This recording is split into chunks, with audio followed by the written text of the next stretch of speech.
Sir ప్రస్తుతం AP రాజకీయాలు ఎలా ఉన్నాయి? మీ వరకు మీరు చూసిన వరకు ఒకసారి చెప్పండి. మా వరకు అంటే ప్రస్తుతానికి ఏపీ రాజకీయాలు ఎలా ఉన్నాయి ఇప్పుడు అందరికీ తెలవందైతే కాదు. ప్రతి ఒక్కళ్ళు చూస్తూనే ఉన్నారు. ఎన్నికల ముందు ఇచ్చిన హామీలు ఏవి కూడా ఒక్కటి కూడా ఇప్పటికి సంవత్సరం దగ్గర పడింది కదా! ఎలక్షన్‌లో గెలిచే ముందు ఎలాంటి హామీలు ఇచ్చారో, ఒక అమ్మఒడే కానీ, రైతు భరోసా కానీ ఎలాంటి పథకాలు కూడా ప్రజలకనేది అందట్లేదు. ఏదో నామమాత్రం పరిపాలన చేస్తున్నారు. ఏంటంటే బడ్జెట్ లేదు. బడ్జెట్ లేని సంగతి ఎలక్షన్ ముందు ఎందుకు తెలియలేదు? హామీలు ఇచ్చేటప్పుడు తెలియలేదా? బడ్జెట్ లేదు. మనం ఇవ్వగలమా? లేదా? మనం చేయగలమా? లేదా? అంటే మనం ఏదో ఒకటి చెప్పి మాయమాటలు చెప్పి ఎలాగైనా అధికారంలో రావాలి. అదే చేశారు. ప్రజలైతే ఈ ఒక్క ఈ కూటమి ప్రభుత్వం మీద అసంతృప్తి మట్టుకి ఉన్నది మట్టుకి 100% వాస్తవం. ఇది నేనే కాదు మీరు ఏపీలో ఎక్కడికొచ్చి అడిగినా సరే ఇది ప్రజల నుంచి వచ్చే మాటేనని చెప్పి చెప్తున్నాను. అలాగే ఇప్పుడు మైనింగ్ కేసులో గాలి జనార్దన్ రెడ్డి గారిని అరెస్ట్ చేశారు. ఇప్పుడు 7 సంవత్సరాలు అయితే వేయడం జరిగింది. జగన్ గారు కూడా వెళ్తారు అని చెప్పి టీడీపీ తరపు నుంచి పట్టాభి గారు గాని చాలామంది ఆరోపణలు వేస్తున్నారు. దానికి మీరేం చెప్తారు? తప్పేముందండి ఇప్పుడు తప్పు చేశారో లేదనేది కోర్టు నిర్ణయిస్తుంది కదా! అతని మీద ఇప్పుడు ఎక్కడి దాకా ఎందుకు తిరుపతిలో లడ్డూ విషయంలో జగన్మోహన్ రెడ్డి గారు పాడు చేశారని చెప్పి నానా హడావుడి చేశారు. వీళ్ళు నెలకొక ట్రాఫిక్ తీసుకొచ్చి పథకాల గురించి జనాల మైండ్ సెట్ మారవటానికి చేసిందే తప్ప ఆయన లడ్డూ విషయంలో ఎక్కడన్నా ఏదన్నా చేసిందని చెప్పి ఎక్కడన్నా ఆధారం దొరికిందా? జగన్మోహన్ రెడ్డి గారు కడిగిన ముత్యంలాగా ఎక్కడికి వెళ్ళినా బయటకు వస్తారని చెప్పి మాకు 100% నమ్మకం ఉంది. మరి అలాంటి ఆయనకి ఎందుకు ఓన్లీ 11 సీట్లే ఇవ్వడం జరిగింది మన ప్రజలు? అది ప్రజలు ఇచ్చారా ఎవరు ఇచ్చేది అనేది 100% అందరికీ తెలిసిన విషయం. జగన్మోహన్ రెడ్డి గారు 11 సీట్లకు పరిమితం అయ్యే వ్యక్తి అయితే కాదు. దానికి ఏం జరిగింది ఏంటనేది 100% ఎవరో చెప్పకపోయినా ఏ వాస్తవం అనేది ప్రతి ఒక్కరికి తెలుసు. జనం అయితే జగన్మోహన్ రెడ్డి గారిని ఓడించలేదు. ఇప్పుడు ఎలక్షన్ పెట్టినా జగన్మోహన్ రెడ్డి గారు మళ్ళీ డెఫినెట్లీగా గెలుస్తారు. అందులో ఎలాంటి రాజీ లేదు. కానీ చాలామంది అంటున్నారు అంటే పెన్షన్ అయితే 4000 చేశారు. అదైతే అందుతుంది. అంటే ఇచ్చిన 6, 5 పథకాలు అమలు చేయకపోయినా 2, 3 పథకాలు అయితే అమలు చేస్తున్నారు. అవైతే బాగా చేస్తున్నారని చాలామంది చెప్పడం జరుగుతుంది. అంటే చాలామంది అంటే ఇప్పుడు అభిమానం ఉన్నవాళ్ళు ఎలా ఇప్పుడు నాకు ఇష్టమైంది అనుకో ఆయన చేయకపోయినా పర్లేదని చెప్పి అంట అది కాదు కదా. మనం అభిమానంతో మాట్లాడేది వేరు. మనం అంటే మిడిల్గా అంటే మనకి ఏ పార్టీ వాళ్ళం కాదు. వాళ్ళ అభిప్రాయం తెలుసుకోవాలి కదా. ముందుగా మనం ఇప్పుడు నాకు వైసీపీ అంటే అభిమానం, వేరే వాళ్ళకి తెలుగుదేశం అవ్వం, ఇంకొకరికి పవన్ కళ్యాణ్ అంటే అభిమానంతో చెప్పేదాని వల్ల సమాజానికి ఎలాంటి అభివృద్ధి జరగదు.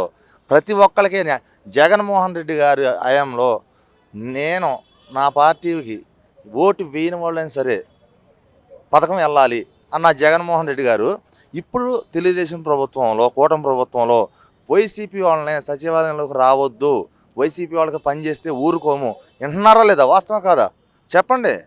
జరుగుతుందా లేదా? జగన్మోహన్ రెడ్డి గారు అర్హులైతే నాకు ఓటు వేయకపోయినా పర్లేదు, అర్హులైతే ప్రతి ఇంటికి పథకం వెళ్ళాలన్నారు. ఎవరు గొప్పోళ్ళు ఎవరు చెడ్డోళ్ళు నేను చెప్పను, మీరు ఆలోచించండి. ఇప్పుడు అంటే జగన్ గారు ఓడిపోవడానికి పవన్ కళ్యాణ్ గారి పాత్ర ఎంతవరకు ఉందంటారు?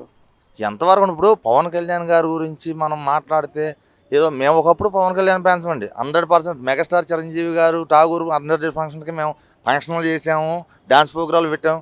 ముసలి వాళ్ళకి ఆయన సిద్ధాంతాలనే ఎక్కువగా పాటించేవాళ్ళం.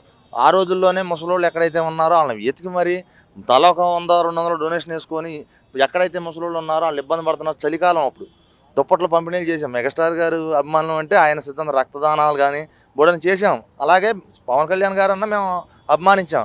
కానీ రాజకీయంగా వచ్చేసరికి పవన్ కళ్యాణ్ గారికి ఫ్యాన్స్ అనేది 70% దూరం అయ్యారు. అది మటుకు 100%. ఆయన పవన్ కళ్యాణ్ గారు ఫస్ట్ టైం 2019లో పోటీ చేసినప్పుడు ఎమ్మెల్యేగా 2 సార్లు పోటీ చేసినా గెలవలేదు. అది అందరికీ తెలిసిన విషయమే. కానీ ఎమ్మెల్యేగా కూడా గెలవలేకపోతున్న అసంతృప్తితో మరి కూటమిలో మీకు తెలియదా? గుంటూరులో సభ పెట్టినప్పుడు పవన్ కళ్యాణ్ గారికి పర్మిషన్ ఇవ్వనప్పుడు తెలుగుదేశం ప్రభుత్వాన్ని కోకటేలతో బిగుతా లోకేష్ని వదిలిపెట్టడం ఎందుకంటే రాజకీయం కోసం అన్ని డ్రామాలు ఆడాల్సిన పని లేదు కదా. ఒక ఎమ్మెల్యే గెలవటం కోసమా అంత చేయటం? మరి ఇప్పుడైతే 21కి 21 సీట్లు అయితే గెలుచుకున్నారు. ఎవరైతే గెలవలేరు అది ఇది అన్నారో వాళ్ళందరికీ అయితే ఇప్పుడు అయితే నిరూపించారు కదా నేనేంటో అని. ఇప్పుడు సరే 21కి 21 గెలిచారు కదా, మళ్ళీ ఎలక్షన్ వస్తుంది కదా, ఆ రోజు చూద్దామండి. ఇది ఎలా జరిగిందో అది ఎలా జరిగిందో మొత్తం 100% పక్కాగా జరిగింది. ఆయన ఎలా చేస్తున్నారు అసలు ఆయన నియోజకవర్గంలో కానీ? ఒక డిప్యూటీ సీఎం అయ్యండి ఆయన అధికారం గురించి ఏం పట్టించుకుంటున్నారు? ఆయన ఆయన మాట్లాడదాకా ఏం లేదండి. ఎందుకంటే ఆయన డిప్యూటీ సీఎం ఇచ్చారు, ఓకే, ఇంకంతవరకే. ఒక కోసేపు ఏమో సనాతన ధర్మం, కాసేపు ఏమో నేను క్రైస్తవుని. ఎందుకండి రాజకీయం కోసం అన్ని మాటలు మాట్లాడాల్సిన అవసరం లేదు కదా.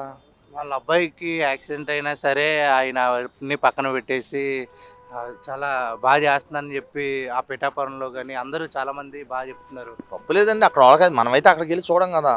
అదే ఇప్పుడు మీరు అక్కడికి వెళ్తే మీకు ఎంతమంది ఎలా చెప్తారు అనేది మీకు తెలుసు, మాకున్న పరిస్థితులు బట్టి మాకు తెలుసు.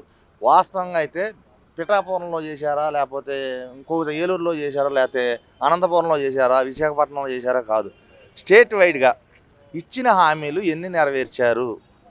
గ్యాస్ సిలిండర్ అండి ఇచ్చింది, పెన్షన్ ఒకటి 4000, ఇంకా అంతమించి ఏముంది చూపించండి. ప్లీజ్ రీఎంబర్స్మెంట్ ఉందా?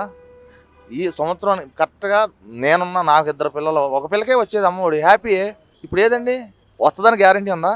మీరు ఇస్తారా భరోసా? ఫలానా తారీఖు వస్తుంది అమ్మఒడి అని మీరు భరోసా ఇస్తారా? నిధులు లేవని చెప్పి ఆయన అంటున్నారు కదా. నిధులు లేనప్పుడు ముందే కదండి మనం బండి ఎక్కేటప్పుడే పెట్రోల్ ఉందా లేదని చూసుకుంటామా లేదా? మరి ఇదేంటండి సగం దారిలోకి వెళ్ళిపోతే తప్పెవరదండి? సగం దారిలోకి వెళ్ళాక ఆగిపోతే తప్పెవరదే? ఇప్పుడైతే మీకు అందట్లేదని చెప్పి ఇంకా నా ఒక్కడి కోసం కాదండి, ప్రజలందరి కోసం మాట్లాడాలి. మన సొంత లాభం కోసం మాట్లాడితే ఉపయోగం ఏముందండి? ప్రజలందరూ ఇప్పుడు నేను ఓటేసినా వేయకపోయినా నమ్మి ఓటేసి 70% ఓట్లు వేయబట్టే కదా గెలిచింది. నాకు న్యాయం నా ఒక్కడి కోసం చేయొద్దు, అందరికీ చేయాలి కదా న్యాయం. దాని గురించే మాట్లాడుతాం. ఇప్పుడు మన సొంత లాభం కోసం మాట్లాడితే స్వార్థం అయింది, ప్రజల కోసం మాట్లాడితే బాగుంటుంది అన్న ఉద్దేశంతో మాట్లాడుతున్నా. ఎవరైనా సరే అధికారంలోకి వచ్చిన తర్వాత ఇచ్చిన హామీలు నెరవేర్చడం బాగుంటుందని కోరుకుంటాం. ఒక్క మాటలో చెప్పాలి అంటే ఇప్పుడున్న కూటమి ప్రభుత్వం గురించి ఏం చెప్తారు? ఇచ్చిన హామీలు నెరవేర్చలేని ప్రభుత్వం, అధికారంలో రావడం కోసం ఎన్ని అబద్ధాలైనా ఆడతారు, అది చెప్తున్నాను. సరే, థ్యాంక్స్. ఓకే.